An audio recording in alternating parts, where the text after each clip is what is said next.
नमस्कार माऊली. चला ज्ञानेश्वरीच्या सहवासात.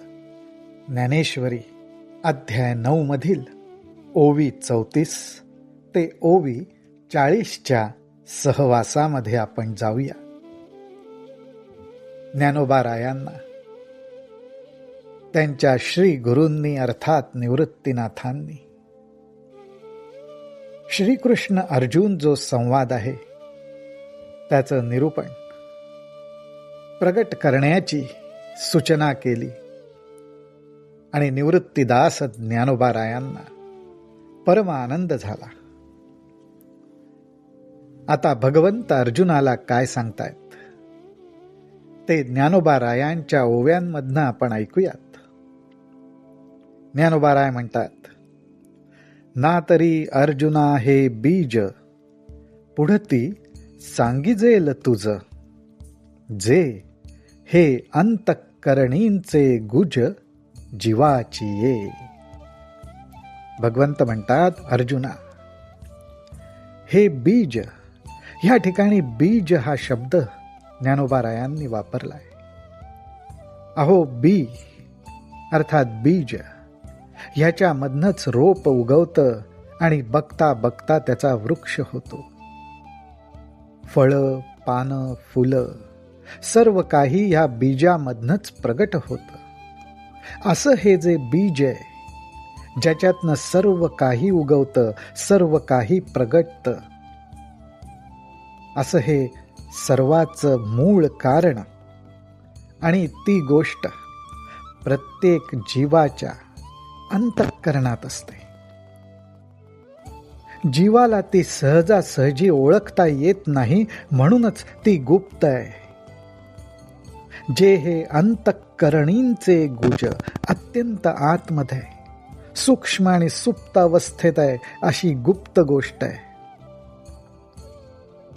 ते मी आता तुला यापुढे सांगणार आहे, असं भगवंत अर्जुनाला म्हणतात. हे समजून घेतल्यावर काय ज्ञान प्राप्त होईल याची कल्पनाही ते अर्जुनाला देतात. त्याचबरोबर स्वाभाविकपणे अर्जुनाच्या मनात काय शंका येऊ शकते ही सुद्धा भगवंत अगोदरच ओळखतात. आणि ती ओळखलेली शंका ज्ञानोबा रायांनी बरोबर टिपलीये. ते म्हणतात, येणे माने जीवाचे हिये फोडावे. येणे माने जीवाचे हिये फोडावे, मग गुज कापा मज सांगावे. ऐसे काही स्वभावे कल्पिशी जरी. भगवंत म्हणतात की अरे साहजिकपणे एखादी गोष्ट गुप्त आहे, अंतःकरणातली आहे, मग समोरची व्यक्ती मला का सांगते बरं? अशी जर कल्पना तुझ्या मनात येईल. येणे माने जीवाचे हिये फोडावे, अर्थात जीवासाठी जी अत्यंत गुह्य, अत्यंत जवळची गोष्ट आहे, ती अत्यंत जवळची गोष्ट अशी उघड करून का बरं सांगावी, अशी शंका मनात येईल. तरी परियेसी गा प्राज्ञा, तू आस्थेचीच संज्ञा. बोलिलिये गोष्टीची अवज्ञा, नेणसी करू. ह्या ठिकाणी भगवंतांनी अर्जुनाचं वैशिष्ट्य आपल्याला सांगितलंय. अर्जुनाचा उल्लेख ते प्राज्ञा म्हणून करतात. प्राज्ञा म्हणजे अर्थात ज्याला विशेष परमज्ञान प्राप्त झालंय, त्या परमज्ञानाच्या ठिकाणी ज्याची बुद्धी स्थिर होऊ शकते. परमज्ञान प्राप्त होण्यासाठी ज्याची बुद्धी झेपावू शकते, असा तो प्राज्ञ.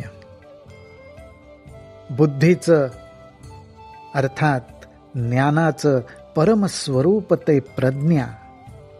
त्या ठिकाणी बुद्धी स्थिरावलेली असते. असा हा अर्जुन आहे. तू आस्थेचीच संज्ञा.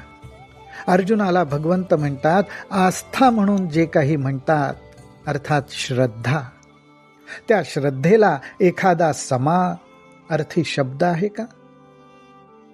किंवा त्या आस्थेची, श्रद्धेची काही व्याख्या करता येईल का?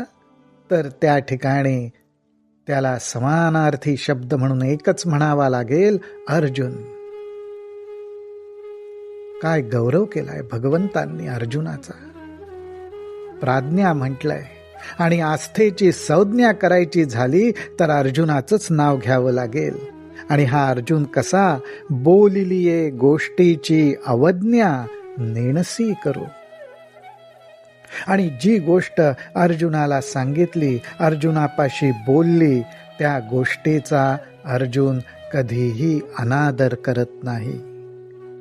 अर्थात जी गोष्ट अर्जुनाला सांगितली ती गोष्ट अर्जुन स्वतःच्या अंतःकरणामध्ये नेतो.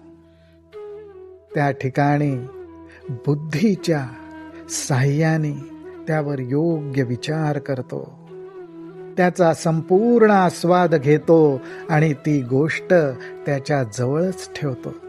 त्याचं महत्त्व तो ओळखतो. हे ते गुण आहेत. जणू काही भगवंत आपल्याला सुद्धा सांगतायत की ह्या गुणांची साधकाला परम आवश्यकता आहे. आणि म्हणूनच असा जो साधक आहे त्याच्यापाशी हे जीवाच्या अंतरंगातलं सुद्धा श्री गुरु घड करतात. परंतु साधकापाशी हे गुण मात्र असावेत. साधकाने ते गुण प्राप्त करण्यासाठी अभ्यास करावा, साधना करावी. म्हणून गूढपणा पुले मोडो, वरी न बोलावेही बोलावे घडो. परी आमुचिये जीवींचे पडो तुझ्या जीवी. अर्जुनासारखा शिष्य, अर्जुनासारखा साधक सिद्ध भगवंतांना प्राप्त झालेला आहे. अर्जुनाच्या ठिकाणी हे गुण विशेष करून प्रगट आहेत. म्हणून भगवंत म्हणतात, म्हणून गूढपण आपुले मोडो. म्हणून हे जे ज्ञान आहे त्या ज्ञानाचा जो गूढपणा आहे तो मी मोडतो. तो नियम या ठिकाणी जणू काही भगवंत मोडतायत का? तर हे ज्ञान कोणाला तरी प्राप्त व्हावं आणि ते प्राप्त होण्यासाठी ज्या गुणांची आवश्यकता आहे तो साक्षात अर्जुन समोर उभा आहे. म्हणून ते गूढपण, तो नियम भगवंतांनी जरा बाजूला ठेवला. वरी न बोलावेही बोलावे घडो. आणि ते सहजपणे उघड करून बोलू नये, पण ते सुद्धा बोलावं लागलं तरी हरकत नाही. परी आमुचिये जीवींचे पडो तुझ्या जीवी. श्री गुरूंचा, भगवंतांचा हा कळवळा आहे आपल्या शिष्याविषयी. परंतु माझ्या अंतःकरणात जे आहे ते तुझ्याही अंतःकरणात जाऊन तुला प्राप्त हो. अगा थानी कीर दूध गूढ, अगा थानी कीर दूध गूढ, परी थानासीची नव्हे की गोड. म्हणोनी सरोका सेवितयाची चाड, जरी अनन्य मिळे. ज्ञानोबा रायांच्या उपमांना सुद्धा बहर येतो. ते म्हणतात, अहो स्तनामध्ये साहजिकपणे दूध असतंच, परंतु त्या दुधाची गोडी त्या स्तनांना मात्र चाखता येत नाही. म्हणून सरोका सेवितयाची चाड, जरी अनन्य मिळे. परंतु त्या मातेवर जो अवलंबून आहे, असा जो बालक, असं ते बाळ जे आपल्या मातेवर अवलंबून आहे, त्या मातेच्या ठिकाणी असलेला कळवळा, त्यामुळे ते अमृत समान दूध, ते ज्ञानामृत ती माता बाळकाला पाजते.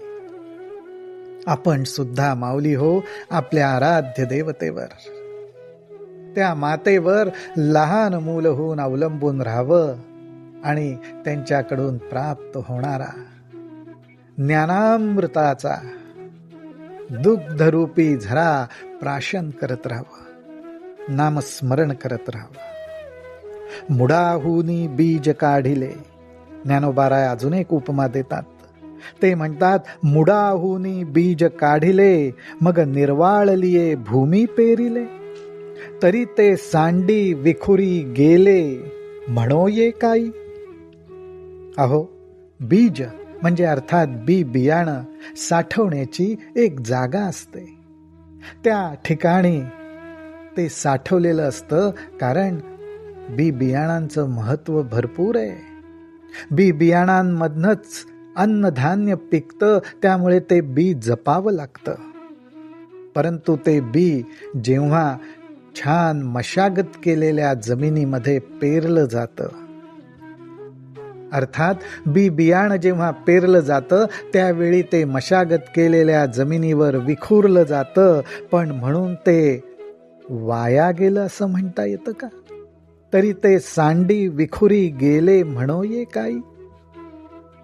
थोडक्यात ज्ञानोबाराय म्हणतात, ज्या साधकाची मनोभूमिका अर्थात जमीन मशागत करून तयार झाली, त्याच्यामध्ये असे ज्ञानाचे कण अर्थात बी बियाणं पेरलं तर ते वाया जाईल का? या लागी सुमनू आणि शुद्धमती, जो अनिंदकू अनन्य गती, पैगा गौप्य ही परी तया प्रती, चावळीजे सुखे.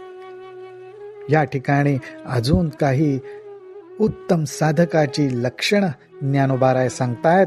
अर्थात भगवंतांना अर्जुनाच्या ठिकाणी ही लक्षणं प्रगट असलेली माहिती आहेत. त्यांनी जाणलंय ती कुठली? सुमनू, सुंदर, शुद्ध, पवित्र मन आहे. आणि शुद्धमती, ज्याची बुद्धी सुद्धा शुद्ध आहे. जो अनिंदकू अर्थात कोणाचीही निंदा न करणारा. परंतु माऊली, इथे असं म्हणावंसं वाटतं, नुसताच दुसऱ्याची निंदा न करणारा नाही, तर स्वतःचे सुद्धा मान अपमान शांतपणे बघणारा. दोन्ही बाजू आहेत, त्या दोन्ही बाजूंना स्थिर राहणारा असा जो अनिंदकू अनन्य गती.